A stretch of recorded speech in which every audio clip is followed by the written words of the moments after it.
Vancouver sits on a peninsula that meets the Pacific coast, offering plenty of beaches for fun or relaxation.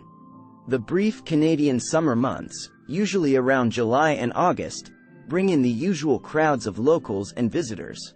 Most popular is Kitsilano Beach, with its green spaces and recreational facilities. For calm and serenity, head to Second Beach, on the southern side of Stanley Park, and Ambleside Beach offers wonderful scenery in West Vancouver, with a waterfront walkway backed by vistas of Stanley Park and the Lions Gate Bridge. With sail-like roofs akin to Sydney's Opera House, Vancouver's Canada Place sits right on the waterfront, flanked by cruise ship terminals on both of its sides. It's also home to the multi-sensory flight simulator, Fly Over Canada, which features high-definition aerial movies projected onto a huge dome screen. Come at dusk to enjoy the Sails of Light feature, when its sails come to life with vibrant colors and animation sequences. The 28-floor tall Harbour Centre building, with its flying saucer-like top, dominates the skyline of downtown Vancouver.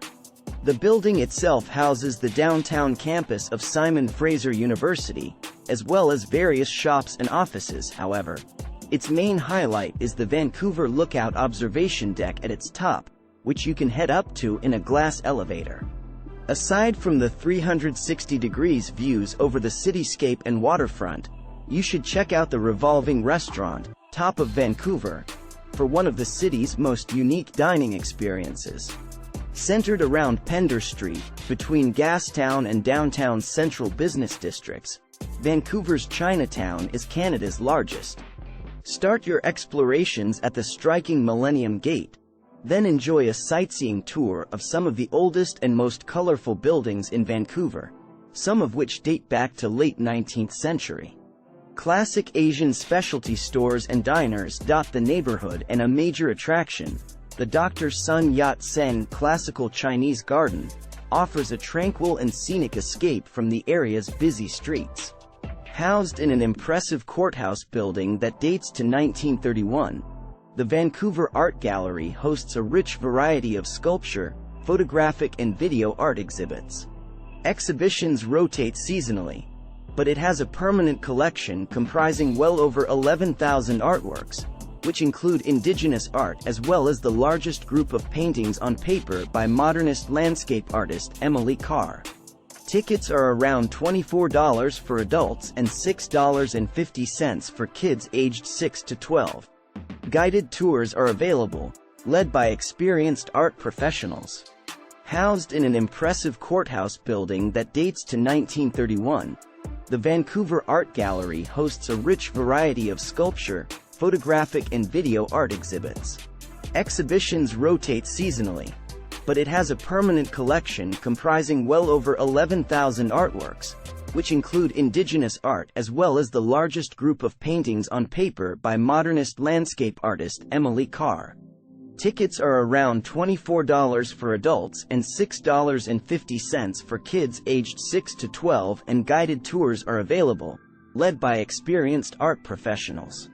While downtown Vancouver offers a mix of scenic harbors and green parks, heading north of the Lions Gate Bridge takes you higher up into the Pacific Ranges. Grouse Mountain is one of its most popular peaks, and you can take the Skyride aerial tramway, which speeds you to the summit at an elevation of around 4,100 feet, with breathtaking views over Capilano Lake and the scenic mountain range. The Skyride is included with the mountain admission at around $56 for adults and $29 for kids aged 5 to 16. This beautiful city park covers the tallest hilltop in Vancouver proper.